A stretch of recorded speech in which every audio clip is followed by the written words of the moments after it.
రండి, ప్రభు యొక్క బలలోనికి మనం అందరం చేసే ముందుగా కొరింథీయులకు రాసిన మొదటి పత్రిక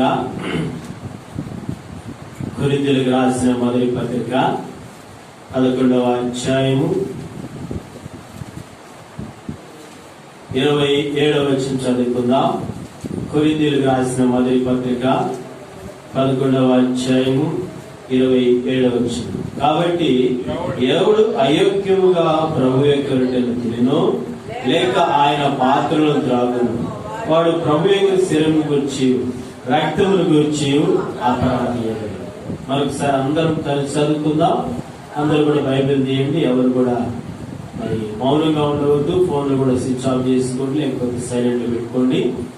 ఏదైనా ఫోన్లు వస్తే స్లిప్ చేయండి, తర్వాత చూసుకోండి. కాబట్టి ప్రతి ఒక్కరు కూడా బిగ్గరగా బైబిల్ పరిశుద్ధ గ్రంథాన్ని మనం నోరు తెరిచి మనము అరిస్తే దేవుని మహిమపరిచినట్టు చదువుదాం అందరం కలిసి. కాబట్టి ఎవడు అయోగ్యముగా ప్రభు యొక్క రొట్టెను తినెను లేక ఆయన పాత్రలను త్రాగును వాడు ప్రభు యొక్క శరీరము గురించి రక్తమును గురించి అపరాధియగును అని దీనికి కావలసిన మాట మత్తయి సువార్త 12వ అధ్యాయం. మత్తయి సువార్త 12వ అధ్యాయం 36-37 వచనాలు అందరం కలిసి చదువుకుందాం. మత్తయి సువార్త 12వ అధ్యాయం 36-37 వచనాలు. నేను మీతో చెప్పినదేమని మనుషులు పలుకు వ్యర్థమైన ప్రతి మాటను గురించి విమర్శ దినమున లెక్క చెప్పవలసింది. నీ మాటలు బట్టి నీతిమంతుడవని తీర్పును, నీ మాటలు బట్టి అపరాధమని తీర్పును. పోయిన వారంలో బలవర్తమానము ఈ మాటలు చూసుకున్నాం. ఏ మాటలు చూసుకున్నాం అంటే, నీ మాటలను బట్టి అపరాధమని తీర్పు నొందుదువు. ఏ మాటలను బట్టి అపరాధులుగా చేయబడతారో పోయిన వారము బలవర్తమానము చూసుకున్నాం. ఆ పోయిన వారం చెప్పబడిన మాటలు లోక సంబంధమైన మాటలు, సాతాను సంబంధమైన మాటలు, పాపపు సంబంధమైన మాటలు, చీకటి సంబంధమైన మాటలని పోయిన వారం చూసుకున్నాం. ఏంటై చెప్తారా ఎవరైనా గుర్తున్న వాళ్ళు?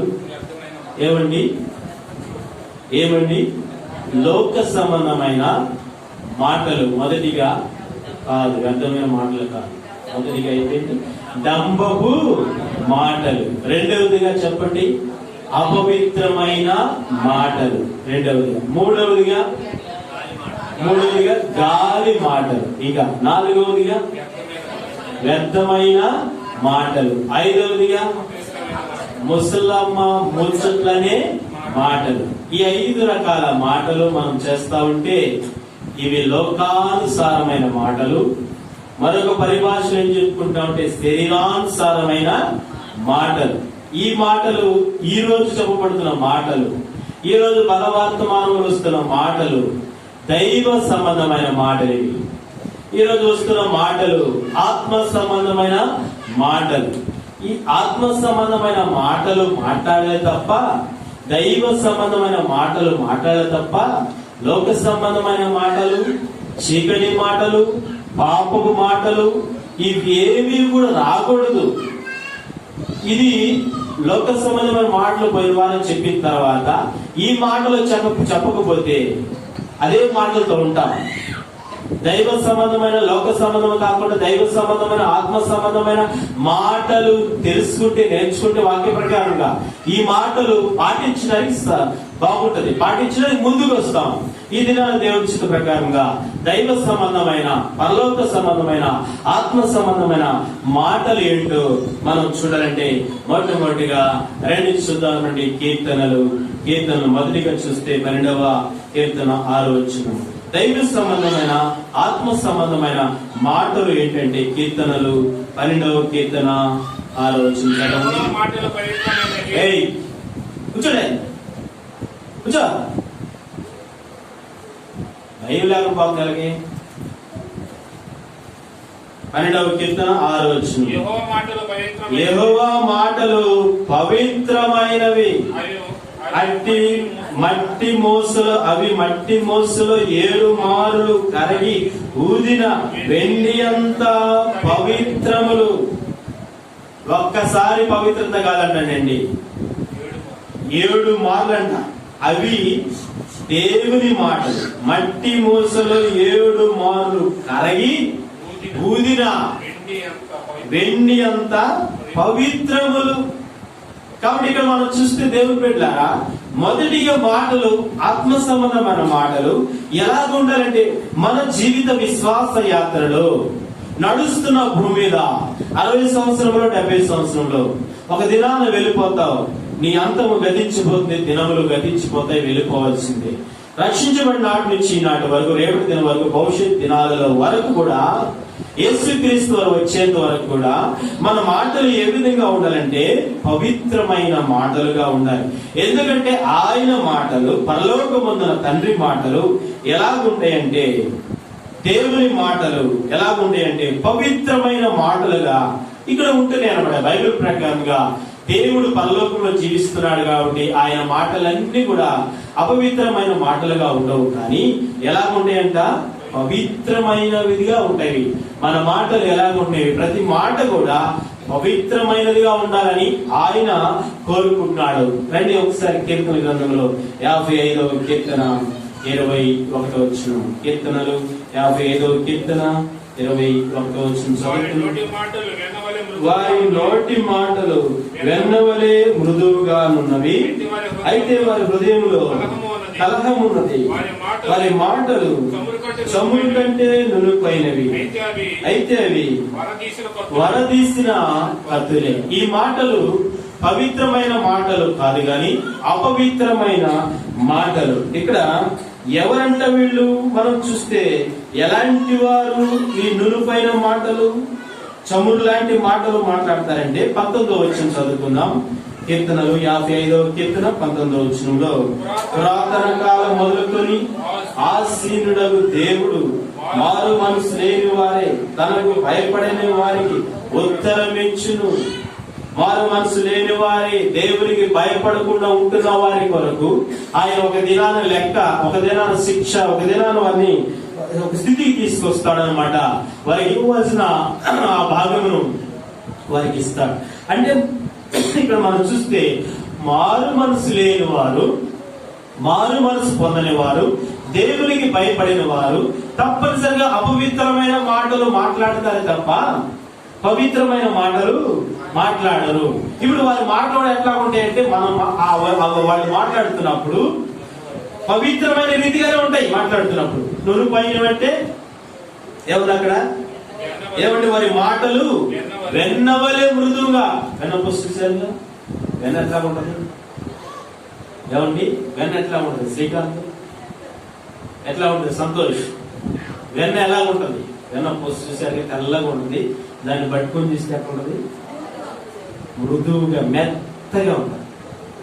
ఒక్కొక్కరు మాట్లాడుతుంటే మృదువుగా మాట్లాడతారు, కానీ వారి మాటలు అపవిత్రమైనవని మనం గ్రహించాలి. ఒక్కొక్కరు మాట్లాడుతుంటే మృదువుగా వెనలాగా మాట్లాడతారు. తర్వాత ఇంకో మాటలు, ఆ మాటల గురించి ఏమైనా అయిపోయింది, వారి మాటలు చమురు కంటే నునుపైనవంట. చమురు కూడా బాగా నునుపుగా ఉంటాయి. అవి కూడా వాటి ఆ యొక్క చమురు కంటే నునుపుగా ఉంటాయి. తర్వాత ఆ మాటలు ఎట్లా ఉంటాయి? నునుపుగా వెన్నపూసలాగా ఉంటాయని చెప్పిన తర్వాత ఆ మాటలు ఎట్లా ఉంటాయంట, అయితే అవి వరదీసిన తర్వాత వరదీసిన కత్తులంట.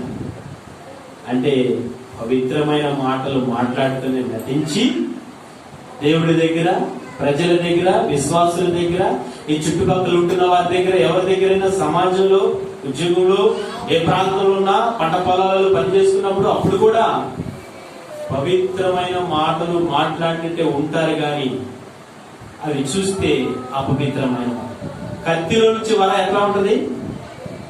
కత్తిలో నుంచి, ఆ వరలో నుంచి కత్తి తీస్తే నునుపుగా ఉంటది. అలాంటి మాటలే మాట్లాడతారు, కానీ అవి యెహోవా మాటలు కాదు. అవి తండ్రి మాటలు కాదు. అది పరలోకమందున తండ్రి మాటలు కాదు. ఆత్మ సంబంధమైన మాటలు కాదు. దేవుని సంబంధమైన మాటలు కాదు. ఏ మాటలు? మారు మనసు లేని వారు ఇలాగే మాట్లాడతారు. నీ దగ్గర మారు మనసు ఉంటే పవిత్రమైన మాటలు మాట్లాడతావు, ఎవరో మాటలే మాట్లాడతావు. ఇప్పుడు మారు మనసు పొందిన వారు ఇప్పుడు పవిత్రమైన మాటలు రావాలంటే ఎవరిని కలిగి ఉంటే ఆ మాటలు వస్తాయంటే ఒకసారి మనం చూద్దాం. రండి బైబిల్ గ్రంథం నుంచి పవిత్రమైన దేవుని మాటలు, పరలోక సంబంధమైన ఆత్మ సంబంధమైన మాటలు రావాలంటే మనలో ఎవరుంటే ఆ మాటలు మాట్లాడతాము. మనం చూస్తే మత్తయి సువార్త 10వ అధ్యాయం 20వ వచనం చదువుకుందాం. మత్తయి సువార్త 10వ అధ్యాయం 20వ వచనం చదువుకుందాం. చదవండి. మీ తండ్రి ఆత్మ మాట్లాడేవారు మీరు కాదు. కాబట్టి ఇక్కడ 20వ వచనంలో మీ తండ్రి ఆత్మ మీలో ఉండి మాట్లాడుచున్నాడే గాని మాట్లాడేవారు మీరు కాదు. అంటే ఇక్కడ అర్థం ఏంటంటే మారు మనసు పొందిన వారు, దేవునికి భయపడేవాడు తప్పనిసరిగా ఆ తండ్రిని ఆహ్వానించుకుంటాడు. హృదయంలో తండ్రి ఉంటాడు, హృదయంలో యేసుక్రీస్తు వారు ఉంటాడు, హృదయంలో పరిశుద్ధాత్ముడు ఉంటాడు. కాబట్టి పరిశుద్ధాత్ముడు ఉన్నవారు, దేవుని ఆత్మను పొందుకున్నవారు, మీ తండ్రి ఆత్మ మీలో మాట్లాడుచున్నాడంటే వారి వారి హృదయంలో ఆ ఆత్మ ఉన్నాడు, పరిశుద్ధాత్మ ఉన్నాడు, క్రీస్తు అనే ఆత్మ ఉన్నది. కాబట్టి వారు పవిత్రమైన మాటలు మాట్లాడుతున్నారు. ఈ దగ్గర ఏ ఆత్మ ఉంది? నీ హృదయంలో తండ్రి ఆత్మ ఉందా, దురాత్మ ఉందా? తండ్రి ఆత్మ ఉంటే పవిత్రమైన మాటలు మాట్లాడతాం. దురాత్మ ఉంటే ప్రతి మాట కూడా అపవిత్రమైన మాటలు. అది సిస్టర్స్ అయినా బ్రదర్స్ అయినా, ఒక లేడీస్కే కాదు, ప్రతి బ్రదర్ నోరున్న వాళ్ళందరూ తెలుసుకోవాలి. ఎవరున్నారు, ఏరున్నారు? నోరు లేని వాళ్ళకి మనకు సంబంధం లేదు. నోరున్న వాళ్ళందరూ ఏం తెలుసుకోవాలి? మూగుడు దేవుని అసలు మూగుడికి సంబంధం. దేవుడు అంటే పెట్టాడు చెవిటివాడుగా, మూగువాడిగా దేవుడిగా చేసేది. మూగువాడు మాట్లాడాడు కాబట్టి వాడికి ఏం చెప్పినా అర్థం, వాడు మాట్లాడలేడు కాబట్టి. నోరున్న ప్రతి ఒక్కరు కూడా తెలుసుకోవాలి ఏంటంటే బ్రతికినంత కాలము యెహోవాకి ఇంపైన పవిత్రమైన పరిశుద్ధమైన మాటలు మాట్లాడాలి. అలా మాట్లాడే వారిలో హృదయంలో ఎవరుంటారంటే తండ్రి ఉంటాడు. అలా మాట్లాడే వారిలో హృదయంలో ఎవరుంటారంటే పరిశుద్ధాత్ముడు ఉంటాడు. అలా మాట్లాడే వారిలో క్రీస్తు ఉంటాడు. వాక్యం ఉన్న వాళ్ళందరూ కూడా వాక్యము, దేవుని యొక్క వాక్యం, పరిశుద్ధమైన అమూల్యమైన వాక్యము హృదయంలో భద్రపరుచున్న వారందరి మాటలు ఎట్లా ఉంటాయంటే పవిత్రమైన మాట. అందుకే కీర్తనలో ఏమన్నా 12వ కీర్తన 6వ వచనం యెహోవా మాటలు చదవండి. ఏముంది అక్కడ? కమలమ్మ గారు ఏముంది అక్కడ?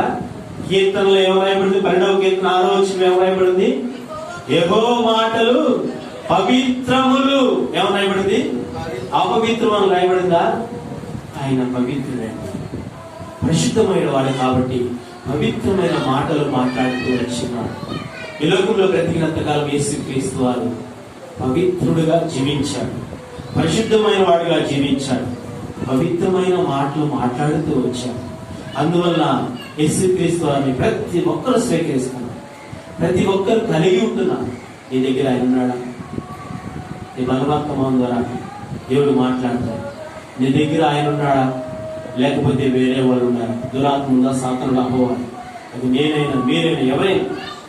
యెహోవా పవిత్రమైన వాడు కాబట్టి ఆయన మాటలు పవిత్రమైనగా ఉంటాయి. కాబట్టి మనం మాట్లాడుతున్న ప్రతి మాట కూడా పవిత్రంగా ఉండాలని కోరుకున్నాడు. కాబట్టి అప్పుడు నీవు నిరపరాధిగా చేర్చబడతావు. అపవిత్రమైన మాటలు మాట్లాడకుండా పవిత్రమైన మాటలు మాట్లాడితే నీతిమంతులుగా చేర్చబడతావు. ఏమో రాయబడింది మత్తయి సువార్తలో?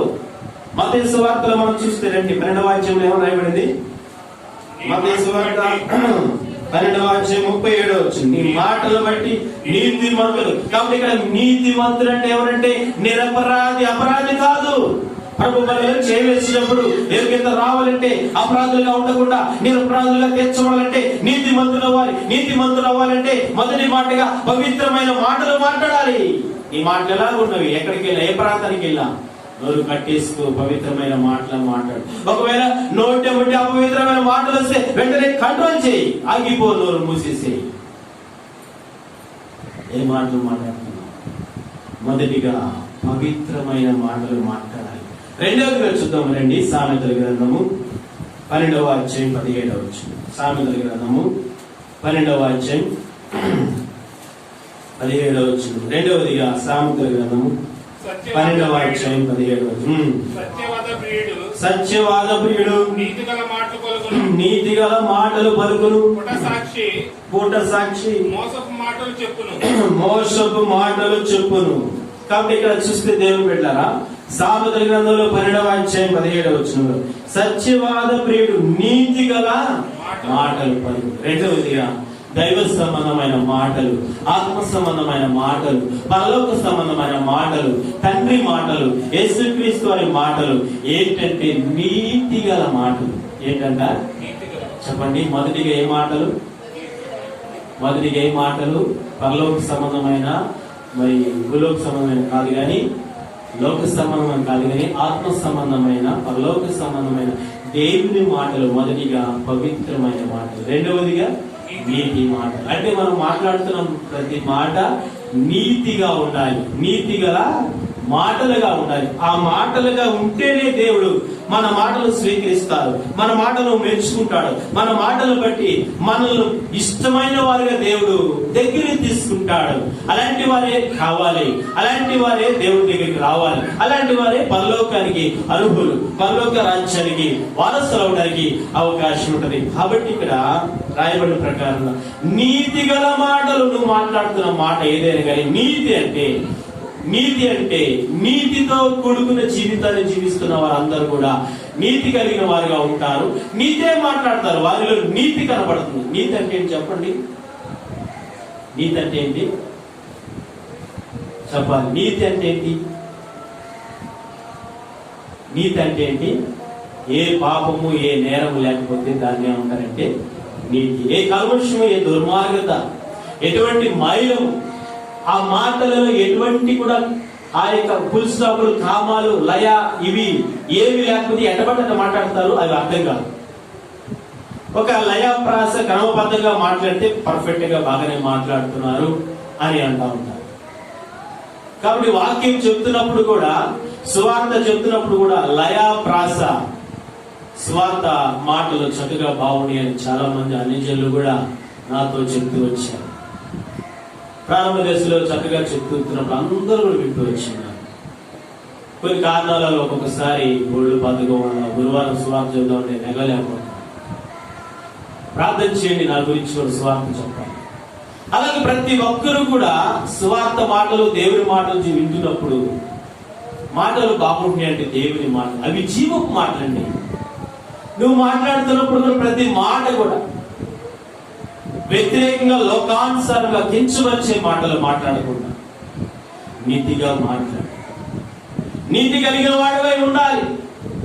అలా నీతి కలిగిన మాటలు మాట్లాడితేనే ఆ మనిషికి ఉపయోగపడుతుంది. కానీ నీతి మాలిన మాటలు, అవినీతి మాటలు, స్వనీతి మాటలు, సొంత మాటలు పెట్టుకుంటే అవి నీ స్వలాభాపేక్ష కొరకు ఉపయోగించుకున్నట్టు ఎదుటి వారి కొరకు, మేలు కొరకు మాట్లాడలేదు. కాబట్టి దేవుడి మాటలు నీతి గలవి ఉంటాయి. కాబట్టి వాక్యానుసారంగా చెప్తా ఉంటాం. వాక్యంలో ఏదైనా మాట ఎత్తు చూపిస్తాయి, నీతి గల మాటలు. అందుకని మనం మాట్లాడుతున్నప్పుడు కూడా ఏది కూడా వాక్యాన్ని మనము జోడు చేసి మాట్లాడాలి. అప్పుడు అవి నీతి గల వాక్యాన్ని ఒకవేళ పెట్టకుండా ఒకవేళ ఏదేదో మాట్లాడుతూ ఉంటే దాన్ని ఏమంటారంటే నీతి మాటలు కాదు కానీ అవినీతి మాట, స్వనీతి మాట. యెషయా గ్రంథంలో మనం చూస్తే, యెషయా గ్రంథం రండి, యెషయా గ్రంథం 45వ అధ్యాయం 23వ వచనం. యెషయా గ్రంథం 45వ అధ్యాయం 23వ వచనం.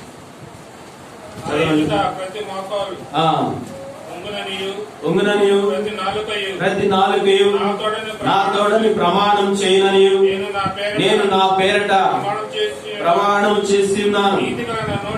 నీతి గల నా నోటి మాట బయలుదేరి ఉన్నది, అది వ్యర్థము కానేరదు. గుర్తుపెట్టుకోండి, దేవుడు చెప్తున్నాడు, నేను నీతి గలవాడినై ఉన్నాను కాబట్టి, నీతి గల మాట నా నోట బయలుదేరి ఉన్నది కాబట్టి అప్పుడు అది వ్యర్థము కానేరదు. నీతి గల మాట మాట్లాడేది అది ఇప్పుడే స్థిరంగా నిలబడింది, కానీ నీతి మాలిన మాటలు మాట్లాడేది నిలబడదు, వ్యర్థమైపోతుంది.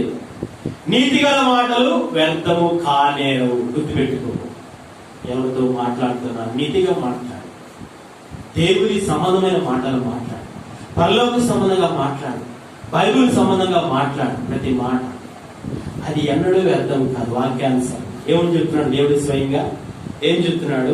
నీతిగా నా నోటి మాట బయలుదేరి ఉన్నది, అది వ్యర్థము కారణం. నువ్వు చనిపోయినా గాని అది వ్యర్థమైపోయింది. ఎందుకంటే నీతిగా మాట్లాడాలా, నీతిగా జీవించాలనుకుంటాను. అయిపోయిన తర్వాత, చనిపోయిన తర్వాత నీతిగా మాట్లాడేవాడు ఆయన అనాలి. నీ గురించి చెప్పుకోవాలి. నీతిగా మాట్లాడకుండా ఒకవేళ వ్యతిరేకంగా మాట్లాడితే, స్వనీతి సొంత ఆలోచనతో మాట్లాడుతూ ఉంటే అవి వ్యర్థమైపోతాయి. అవి బూడిదలో కలిసిపోతాయి, గాలిలో కలిసిపోతాయి. ఎప్పుడైనా నీతిగా మాట్లాడు.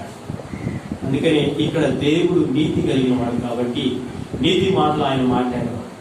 ఆయన మాట్లాడుతున్నప్పుడు మనం కూడా నీతిగా మాట్లాడాలి. ఆయన నీతిమంతుడు, ఆయన పవిత్రుడు, పవిత్రమైన మాటలు మాట్లాడేవాడు.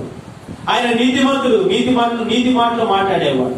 మనం కూడా నీతిమంతులుగా ఉంటూ నీతి కలిగిన వారమై జీవిస్తూ నీతి గల మాటలు నీతి ఉంటే నీతి మాటలు వస్తాయి, అవినీతి ఉంటే అవినీతి మాటలు, స్వనీతి ఉంటే స్వనీతి మాటలు వస్తాయి. ఏది ఉంది మీ దగ్గర? రెండవదిగా నీతి గల మాటలు మాట్లాడాలని ఆయన కోరుకుంటున్నాడు. మూడవదిగా చూద్దాం రండి. లూకాసు వార్త 4:22. లూకాసు వార్త 4:22. రండి చదువుదాం. అప్పుడు అందరూ ఆయన గూర్చి స్వాస్థ్యమిచ్చును, ఆయన నోట నుండి వచ్చిన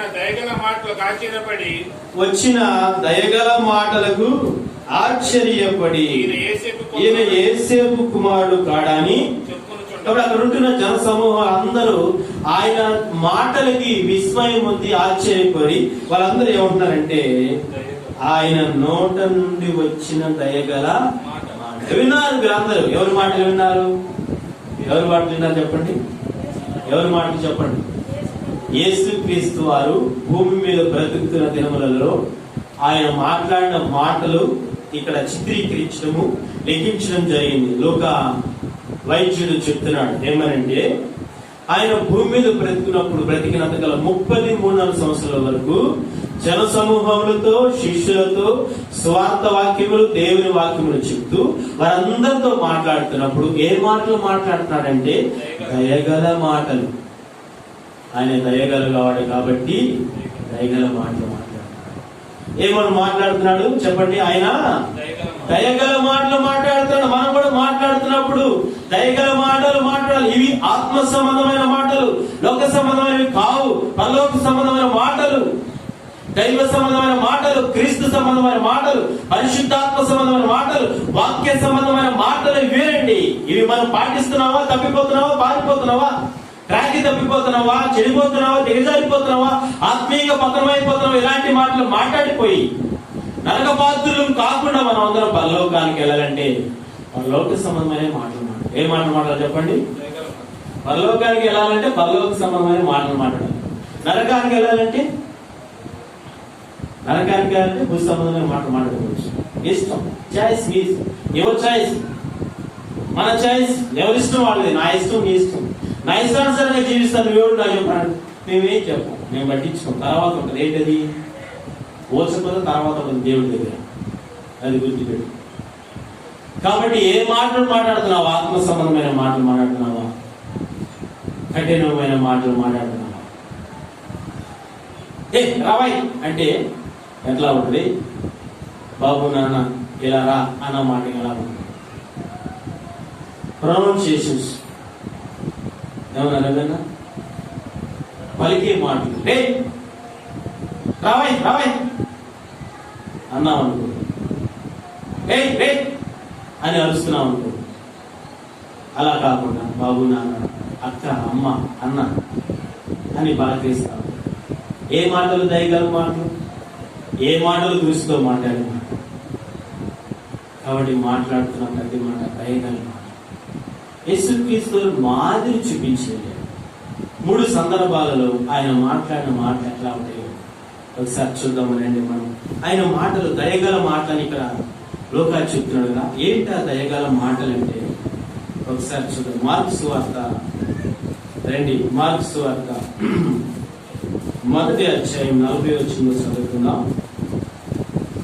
మార్కు సువార్త 1వ అధ్యాయం 40వ వచనం చదవండి.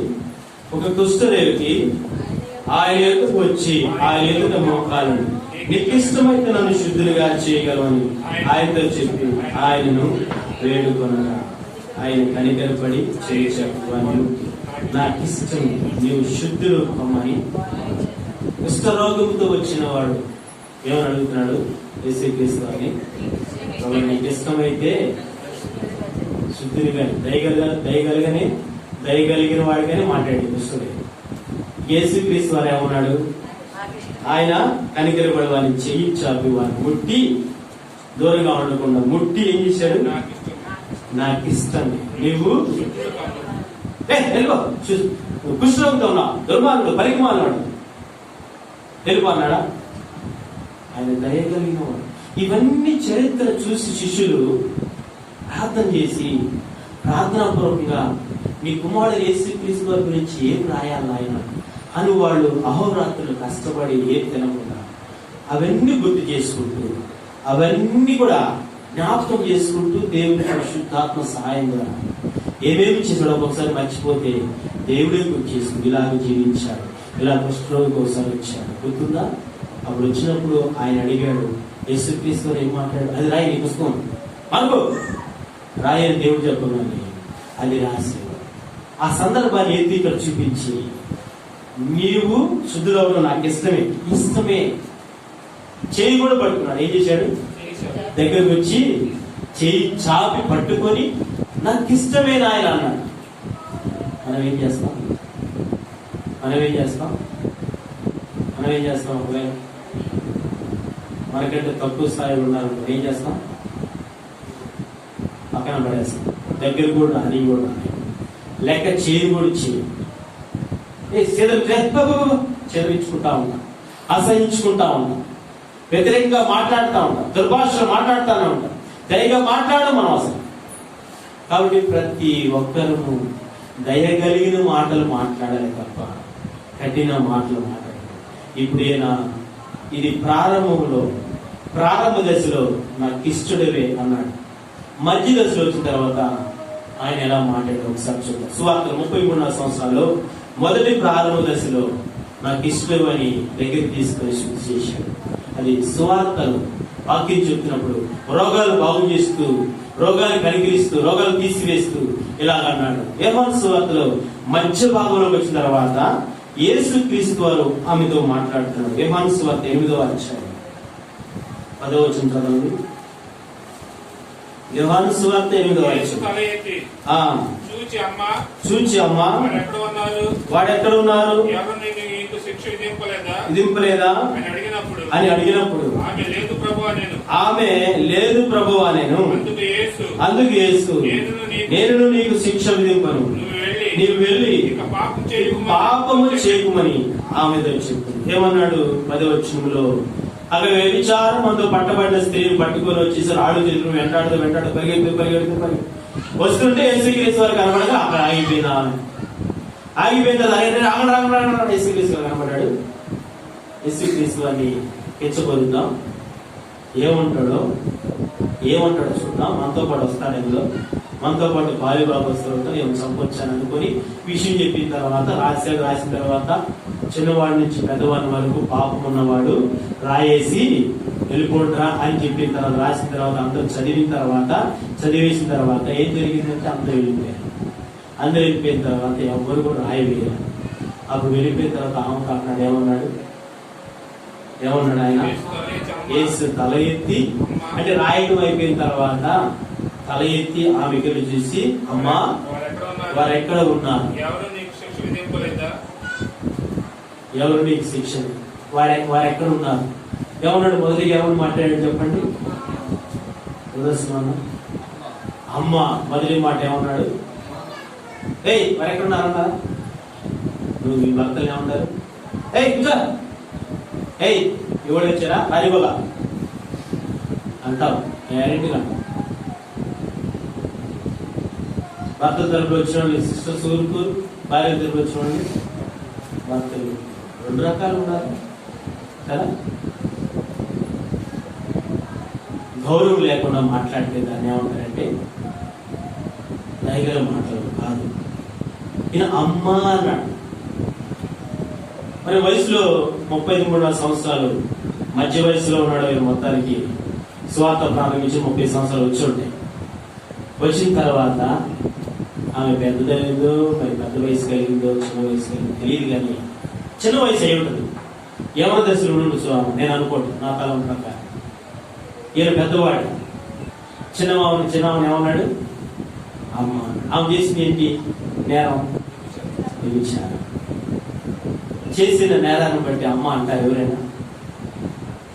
పోలీసులు మామూలుగా చేసిన నేరస్తుని ఏం చేస్తారు? కూర్చొని దండేస్తారా? కుర్చీలో కూర్చోబెట్టి ఏం చేస్తారు? పొలవ పెట్టారు. రంగాలే ఏం చేస్తారు? వాడికి వెళ్ళి మామూలుగా చూడరు. ఎందుకు ఎట్లా చూస్తారు? కింద నుంచి ఈడ ఈ సంగతి రా, ఏ రారా కూర్చో, కూర్చోడు, ఏ చదువు సరే ఏదో అసలు ఈ సంగతి తెలుసు, తాగు 6 డిగ్రీలు తాగు నీకు అని కఠినంగా పోలీసులు మాట్లాడతారు. కానీ యేసుక్రీస్తు వారు పూర్తిగా క్వైట్ డిఫరెంట్. దయగలిగిన వాడు కాబట్టి దయగల మాట. నీ మాట ఎలా ఉంది? అమ్మ, అన్న, అక్క, భర్తను పేరు పెట్టి పిలుస్తున్నారా? సుబ్బారావు వెళ్ళరా, అప్పారావు వెళ్ళరా, పేరు పెట్టి పిలుస్తున్నారా? గౌరవించి మాట్లాడాలి. నీకేం తెలీదు, నీకంటే నేను తెలివిగలదానని నువ్వు కూర్చో అని అంటావా? పెత్తనం చేస్తావా? దయలేనట్టు దయగల మాట అమ్మ అన్నాడు. కాబట్టి మనం కూడా గౌరవించాలి. ఎవరైనా అక్క, అన్న, బ్రదర్, సిస్టర్స్ గౌరవించి మాట్లాడాలి. కొంతమంది గౌరవం కూడా తెలియదు, అసలు క్రమం తెలియదు, మర్యాద తెలియదు, సిస్టమ్ తెలియదు, ఏం తెలియదు. ఇలాంటి వాళ్ళు ఇలాగే ఉంటారు. దయగా మాట్లాడి ఏది పడ్డది మాట్లాడుతూ ఉంటారు. వాక్యం తెలియకి వచ్చిన వాడు అయితే అన్ని తెలుస్తూ ఉంటాము. అసలు వాక్యం తెలియకి రానోడు ఇలాగే ఉంటారు. పద్ధతి మాట్లాడి తీరి ఉండదు, పద్ధతి ఉండదు, క్రమం ప్రయోజనాలు చెప్పరు, ఏం తెలియదు, కఠినాత్ములుగానే ఉంటారు. కాబట్టి యేసుక్రీస్తు ఆ సంభాషణ, సంబోధించిన మాట ఎంత బాగుంటుంది. అప్పుడు అమ్మానగా కరిగిపోయిందా? ఎదురు తిరిగిందా? కరిగిపోయిందా లేదా? అమ్మానగా ఎవరికైనా ఎట్లా ఉంటుంది? చేసిన నేరాన్ని బట్టి వాళ్ళందరూ రాళ్ళు తీసుకొని పట్టడానికి చంపడానికి వస్తే ఈయనేంద్ర బాబు అమ్మ. ఆయన వచ్చిన దానికోసమే, దేనికోసం? రక్షించడానికే వచ్చాడు. ఆయన బాగు చేయడానికే వచ్చాడు. తన మార్గంలో తీసుకురానికే వచ్చాడు ఆయన. అందుకే అమ్మ అన్నాడు. మనం కూడా మాట్లాడుతున్నప్పుడు ఎవరికైనా అమ్మ, అన్న, అక్క, బ్రదర్, సిస్టర్స్ అని మాట్లాడుతూ ఉండాలి. నీ మాటలు దయగల మాట. చివరి భాగంలో మరణించే సమయానికి అన్న ఒక మాట మాట్లాడు. 3వ దయగల మాట రండి ఒకసారి చూద్దాం. యేసుక్రీస్తు వారు సిలువలో ఆ పలికిన మాట ఎట్లా ఉండదండి? రండి. లూకాసు సువార్త 23వ అధ్యాయం 34వ వచనం. లూకాసు సువార్త 23వ అధ్యాయం 34వ వచనం. లూకాసు సువార్త 23వ అధ్యాయం 34. యేసు తండ్రి వీరేమి చేయుచున్నారో వీరెరుగురు కనుక వీరిని క్షమించమని చెప్పింది. ఏమన్నాడు ఆయన? సిలువలో ఎక్కిన తర్వాత కూడా ప్రారంభ దశలో స్వస్థత పరిచేటప్పుడు దయగల మాటలు మాట్లాడాడు. మధ్య సమయంలో వచ్చిన తర్వాత, ప్రారంభించిన తర్వాత, సగంలో మరణానికి అప్పగించబడే సమయంలో ముందు భాగంలో అమ్మాని దయగల మాటలు మాట్లాడతాడు. చనిపోయే ముందుగా ఒక క్షణంలో, 1 గంటలోనో 2 గంటలోనో చనిపోతాడు తప్పనిసరిగా. ఆ రక్తమంతా కాలిపోయింది, వెళ్ళిపోతుంది. ఆయనకి తెలుసు అని. చనిపోయే ముందు కూడా ఆయన ఏ మాట మాట్లాడు? తండ్రి వీరేం చేయించున్నారో వీరు ఎరుగురు కనుక వీరిని. దయగల మాట, అది కఠినమైన మాట. ఆడరా నీ అంతు తెలుస్తాను, నీ అంతు తెలుస్తాను. పరలోకముని దేవదూతను పిలిపించి ఒక్కొక్కటి సర్వం నాశ ఓచపోత పెడతా అన్నాడు దేవుడు యేసుక్రీస్తు వారు. ఆ సామర్థ్యం ఉంది, చేయగలుగుతాడు యేసుక్రీస్తు వారు కదా. చేయగలిగే కెపాసిటీ ఉంది. ఒక దూత పిలిస్తే రెప్పపాటులో వస్తారు దూతలు. ఒక దూత ఒక మనిషిని చంపాలంటే 1 నిమిషంలో 184,000 మందిని దూత సంహరించి. వాళ్ళకి లెక్క ఎవరు? యూదులు, సైనికులు, అధికారులు, రాజులకి ఎవరైతే ఆయన సిలువకు అప్పగించారో అందరూ కూడా 1,84,000 కంటే తక్కువే ఉండొచ్చు వాడు, తక్కువ మంది. ఆర్డర్ ఇస్తే 12,000 వ్యూహ సైన్యములు వస్తాయన్న. 12,000 వ్యూహ సైన్యం 72,000 దేవదూతలు వస్తారు. ఒక్క మాట పిలిస్తే, ఆహ్వానిస్తే. ఎవరు? యేసుక్రీస్తు. అంత శక్తిమంతుడు, అంత అధికారం కలిగిన, అక్కడ అధికారం పొందినవాడు భూమి మీద కూడా ఉంది ఆయనకు అధికారం.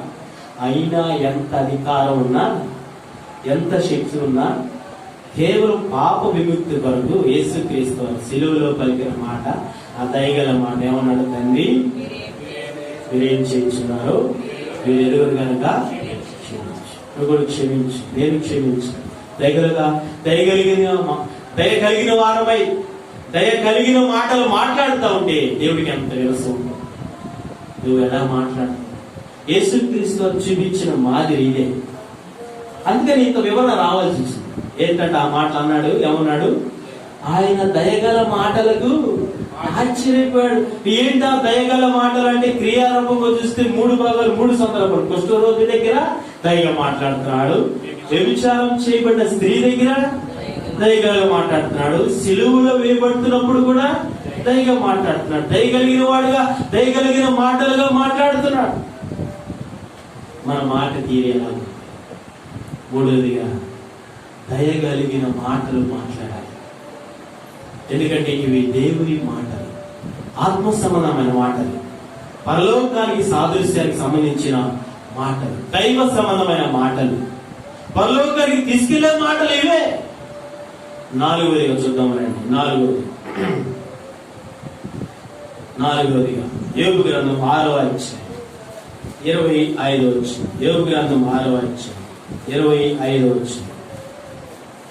యోబు గ్రంథం 6వ అధ్యాయం 25వ వచనం చదువుదాం. యోబు గ్రంథం 6వ అధ్యాయం 25. యథార్థమైన మాటలు ఎంతో బలమైనవి, అయినను మీ గద్దింపు దేనికి ప్రయోజనం. 4వదిగా యథార్థమైన మాటలు ఏంటంట చెప్పండి. మొదటిగా దేవుని ఆత్మ సంబంధమైన, పరలోక సంబంధమైన మాటలలో మొదటిగా ఏం చెప్పండి? ఏ మాటలు? పవిత్రమైన మాటలు. దాని దగ్గర ఆ పెట్టుకోండి, సరిపోయి ఆ పెట్టుకుంటే ఒకవేళ మనం మాట్లాడితే అపవిత్రంగా, వద్దు అనుకుంటే పవిత్రంగా మాట్లాడితే దాన్ని కొట్టేయాలి. ఇప్పటి వరకు కూడా అపవిత్రంగా మాట్లాడుతున్నామా? మరి ఎప్పుడు ఆ మాట కొట్టేస్తాం? కొట్టేయద్దా లేదా? ఎక్కడ కొట్టేయాలి? క్రీస్తు వాక్యం మీద పెంచుకొని కొట్టేస్తాం. మొదటిగా అపవిత్రమైన మాటలు కాదు కానీ పవిత్రమైన మాటలు మాట్లాడాలి. రెండవదిగా నీతి మాటలు మాట్లాడాలి. మూడవదిగా దయగల మాటలు మాట్లాడాలి. 4వదిగా యథార్థమైన మాటలు మాట్లాడాలి. ఇప్పుడు ఇక్కడ యథార్థమైన మాటలు మాట్లాడితే బలమా బలహీనత, శక్తిహీనులు అక్కడ రాయబడి చదవండి. యథార్థమైన మాటలు. బలం అంటే అర్థం ఏంటి చెప్పండి? ఎంతో బలమైనవి అన్నాడు కదా ఇక్కడ వాక్యము. అంటే యథార్థమైన మాటలు మాట్లాడితే అవి ఊడిపో అంటే అర్థం అన్నమాట. అవి బలంగా గట్టిగా ఉంటాయి. అదే యథార్థమైన మాటలు మాట్లాడకుండా, మాటల్లో యథార్థత లేకుండా, అసత్యము అబద్ధాలు లేనిపోయి కల్పించుకొని యథార్థమైన మాటలు మాట్లాడకుండా ఇక అబద్ధమైన మాటలు మాట్లాడుతూ ఉంటే బలం ఉండదు అని గుర్తుపెట్టుకో. ఎప్పుడైనా యథార్థమైన మాటలు మాట్లాడుతున్న ప్రతి మాటలో సత్యం కనబడాలి, అసత్యము ఉండకూడదు, అబద్ధం ఉండకూడదు. అబద్ధము అసత్యం ఇవి కనబడితే ఊడిపోతాయి, ఉండవు, నిలబడవు. అదే యథార్థమైన మాటలు మాట్లాడు చనిపోయినా కానీ బలంగా చెప్పుకుంటారు. అందుకని ఈయన చెప్పిన ప్రకారం యథార్థమైన మాటలు బలమైనవంట. అంటే చిరకాలము చనిపోయేంత వరకు, ఉన్నంత వరకు చెప్పుకుంటానే ఉంటారు, చనిపోయిన తర్వాత చెప్పుకుంటానే ఉంటారు. క్రీస్తు కొరకు నిలబడిన వాడు, యథార్థంగా జీవించి యథార్థమైన మాటలు పలికేవాడు వాడేరా, అతనేరా, ఆ బ్రదరేరా అని ఇతరులు చెప్పుకోవాలి. దేవుడు కూడా చెప్పుకోవాలి. అది చెప్పుకోవాలంటే మనం మాట్లాడుతున్న ప్రతి మాట ఎలా ఉండాలి? లోపల ఒక విధంగా, పైకి ఒక విధంగా మాట్లాడితే రాకుండా లేనట్టు కదా. ఉన్నదొన్నట్టు మాట్లాడు. ఏదైనా కూడా అనాలనుకుంటే వెంటనే మనసులో పెట్టి అనేసే అది యథార్థమైన మాట. నువ్వు చేస్తున్నా ఇలా ఉండవా, ఇలా ఉండి ఈ విధంగా ఉంటే మంచిది. లోపల లోపల మనసులో పెట్టుకుని అల్లర్లు పెంచుకొని, మనసులో ఈ మెట్టు పెట్టుకొని, ఇక మత్సరము ద్వేషం పెరిగిపోయి చేయాల్సిన ఎవరో చేశామనుకో, అది కపటమైన జీవితం. ఎవరైనా ఈ విషయంలో చేస్తే ఉన్నపాటిని అడిగేసి ఇట్లా వాక్యానికి విరుద్ధంగా ఇలా ఉంటున్నాం. కానీ ఈ ఏదైనా సందర్భం వస్తే అది మనసులో పెట్టుకొని అయిన తర్వాత అది మనసులో పెట్టుకొని అవకాశం వచ్చినప్పుడు వినియోగిస్తారు. యథార్థత కాదు కదా. అందుకని ఏదైనా కానీ బైబిల్ సమర్థంగా ఆత్మానుసారంగా బైబిల్ చదువుతున్నప్పుడు, దేవుడి సన్నిధికి వస్తున్నప్పుడు, ప్రభువులను చేవేస్తున్నప్పుడు నీ మాట ఎలా ఉండాలంటే యథార్థముగానే ఉండాలని ఆయన కోరుకుంటున్నాడు. రండి ఒకసారి బైబిల్ గ్రంథంలో నుంచి మనం చూస్తే జకర్యా గ్రంథం 8వ అధ్యాయం 16వ వచనంలో ఒకసారి చూద్దాం రండి. జకర్యా గ్రంథం 8వ అధ్యాయం 16వ వచనం. జకర్యా గ్రంథం 8వ అధ్యాయం 16వ వచనం. జకర్యా గ్రంథం 8వ అధ్యాయం 16వ వచనం. 780 పేజీ చదవండి. జకర్యా గ్రంథం 8వ అధ్యాయం. ప్రతివాడు తన పొరుగు వానితో సత్యమే మాట్లాడవలెను. సత్యమును బట్టి సమాధానకరమైన న్యాయం బట్టి నీ గుమ్మములలో తీర్పు తీర్చు. తన పొరుగు వాని మీద ఎవడును దుర్యోచన యోచించకూడదు. అబద్ధ ప్రమాణం చేయనిష్టపడకూడదు. ఇవన్నీ నాకు అసహ్యములు. ఇదే యెహోవా వాక్కు. కాబట్టి మాట్లాడుతున్నప్పుడు ప్రతి ఒక్కరు పొరుగు వానితో సత్యముగా యథార్థమైన మాటలు మాట్లాడాలి తప్ప ఇంకేమీ మాట్లాడకూడదు.